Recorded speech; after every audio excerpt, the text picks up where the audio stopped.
Hello everyone, welcome to DQ Deep Tech Studio. Today we have with us Neha of Astrom Technology. She is the CEO and co-founder, and Astrom is a deep tech company that solves the internet connectivity issues in developing countries. Let's hear from Neha more about Astrom.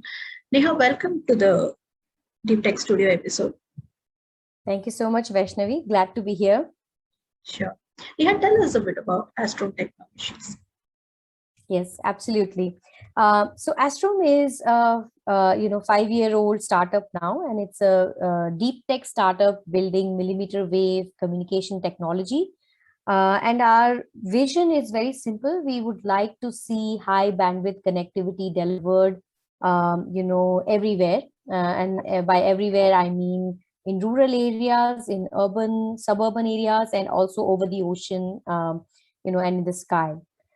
So for achieving that goal, we are using the tool that we know, which is, creating innovative technology to come out with products that can help telecom operators and also satellite operators to deploy 5G networks as well as rural broadband networks much faster and at much cheaper cost.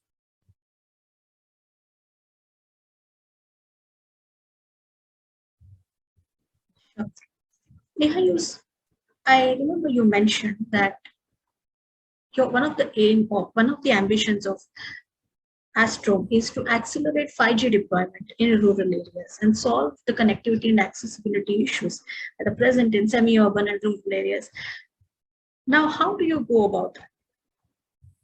Yes. So actually, if you see even the deployment of 4G, because essentially when it moves from 4G to 5G, what you're only improving is how much data can the tower give to your mobile. But there is also this backend network which basically works all the way from the mobile tower which is close to your house all the way to somebody else's house whom you're talking to, or places where the server is, for you to be able to access a website. So even now when we are talking, our data is actually traveling through so much of the network, right? So the place where we help is we help to build the backbone of the network, which is absolutely critical, and also the place where there is a lack of solution. The only solution that we have for high bandwidth backhaul today is fiber in the country. And fiber, as we all know, is very expensive to deploy, and it's sometimes become just unreasonable in terms of cost, and the time it takes.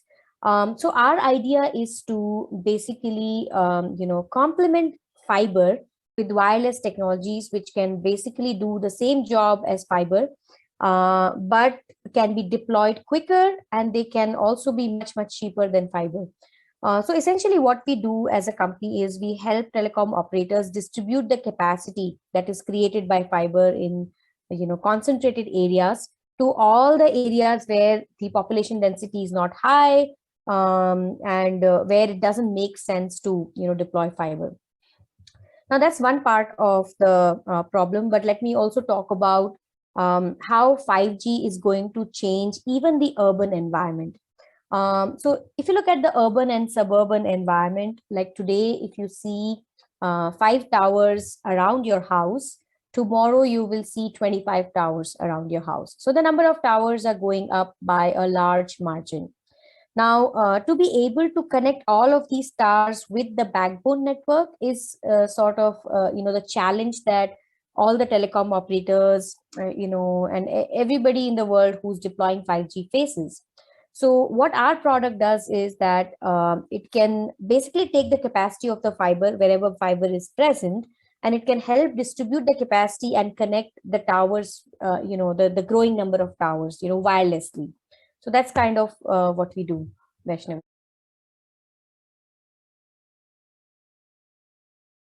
Neha, tell me about the millimeter wave technology that you have patented and it forms the backbone, or you can say the foundation of Astro. Tell us a little bit about that. Yes, it's a really interesting journey when it comes to technology for Astrom. because we first actually started developing this technology to deliver a LEO internet connectivity. So our idea was to go to much, much higher frequencies, create a technology which can give you hundreds of Gbps in capacity from a LEO satellite. But on the way, we realized that the technology has really, the opportunity to solve an immediate problem that exists in the rural broadband and 5G market. And that's what gave birth to GigaMesh. So this technology is basically a completely electronically steered phased array technology. This kind of a technology exists in lower frequency spectrum in a limited form. But what we have done is we have solved a number of hardware and software challenges to make this technology possible in really high frequency spectrum. And that has an advantage because if you look at the spectrum conversation, right, everywhere, within the country and also at a world level, everybody is moving to higher frequency spectrum because there's a lot of spectrum available. And essentially what we are doing is we are helping, utilize that high frequency spectrum, through our technology.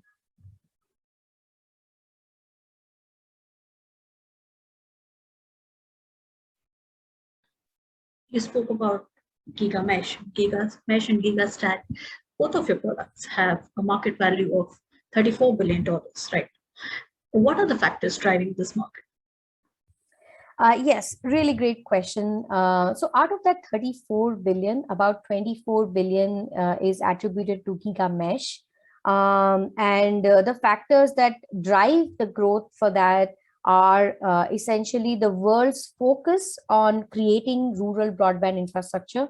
So just to give you an example, US is going to be voting very soon to increase their rural broadband infrastructure budget from 20 billion to all the way $65 billion. So that's like not small money. It is a huge money that is available, and that's just one country, right? And then there are so many other countries, including India. In India, we have actually spent thousands of crores, to connect rural areas, and still we are not even halfway through the journey. So there is a lot of market, which is present for rural. That's the first market. The second market, which is actually the steep growth driver for us, is actually the 5G deployments. 5G networks in most countries are early deployments, like most developed countries. In India, we are just starting. The spectrum, allocation has also not fully happened. So you can imagine that 5G is going to drive a lot of the telecom growth in the next, I would say 3 years at least in developing countries, and at least 2 years in developed countries. So that's kind of the second factor, and I would say the biggest factor which drives growth. And the third factor is, of course, defense communication is also a vertical that we are very serious about. Mainly because, just like rural and remote areas, defense has practically the same kind of problems, because they want, the kind of technology that the defense forces are using today requires you to be connected, and the kind of wars that are being fought, and even the security, systems that are being used. You really need, data connectivity all the way to that border, where you have installed your amazing technology, and you need to get that data feedback. So that's also one of the, the third growth driver for us, Vaishnavi, really. Yes, that was quite insightful. On the similar lines, you have signed a deal with a Southeast Asian telecom operator. Now, talk to us about the market you want to capture and what are the opportunities that will open up with this deal for? Absolutely. So Vaishnavi, I think one of the key aspects, or the change that is happening in the telecom infrastructure business, right? I mean, a lot of the passive infrastructure owners are getting into owning active infrastructure. So what I mean by that is tower companies are, building or rather, also owning the wireless infrastructure and then leasing it out to telecom operators, because that kind of model makes it possible for more telecom operators to come in without really putting in that much of capital, because they can grow faster. It's like a pay per use kind of a model which is emerging in many of the countries. So from our point of view, I think this deal is going to help us showcase first of all our product, in a market which is among the top 5 markets when it comes to telecom. Second of all, it will also help us build that customer trust early on, and that too outside of India. um, and with all of that, what our hope is that we would like to actually also enter the US market. So US market is very important for us because first of all, there is a lot of technology acceptance in the US market. Second of all, the frequency spectrum in which our products operate are already in use in the US. And that market for 5G is already opened. And like I said, the rural broadband infrastructure is, really taking off there quite a bit.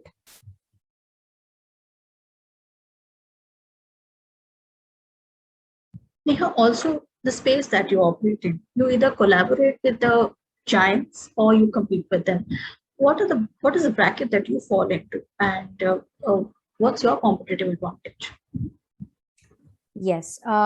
So we fall in the bucket of collaboration, mainly because the kind of business model that we are following is very unique.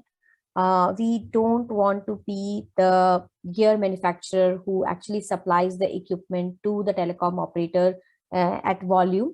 We are very comfortable actually working with big OEMs, licensing them our technology, being actually at the back end to keep innovating and keep feeding them with newer technology, and for them to actually offer a complete solution to the operator. So that's the reason why we think our model is unique, and it will help us enter the market in a yes, absolutely. So the competitive advantage is that today we are the first company in the world, the only company in the world who has multi-beam solution in E-band frequencies. So let me just try to unwrap that whole statement. So first of all, E-band frequency is typically termed as the frequency spectrum in which you can get fiber-like capacity wirelessly. So that's the first part.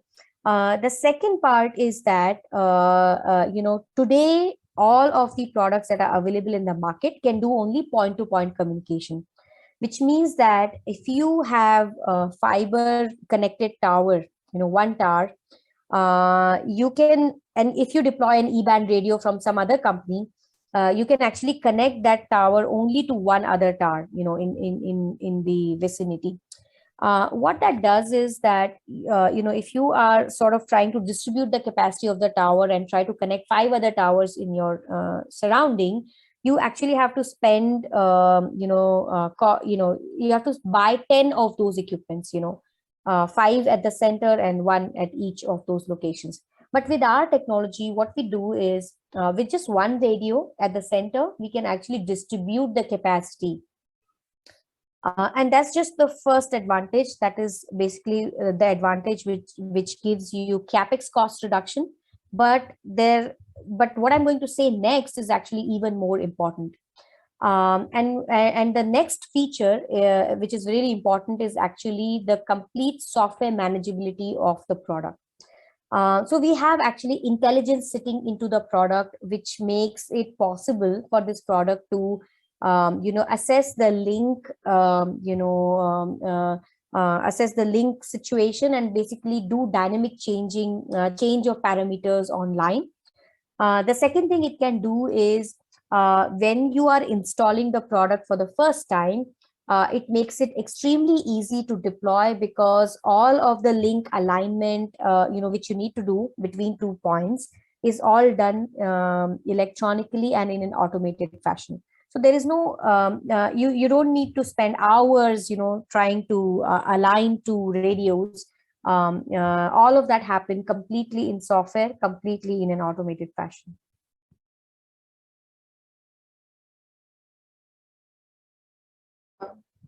So Neha, what does the future look like for you and for Astro? Yes. I would say that this year is where all of the external fun begins. So this is the time when we will actually start going to customers. We will be, really getting the product on the field. While some of us actually, invent the next product and the next technology. So it's really exciting actually, for us to actually bring the product to the market and to scale it up. So scaling up our business is what is, coming up in the future for us. Thank you, Neha. Thank you for taking time out for this, and we wish you all the luck for the future. And we'd be interested to know what more happens with Astrum Technologies. Thank you so much, Vaishnavi. Glad to be here.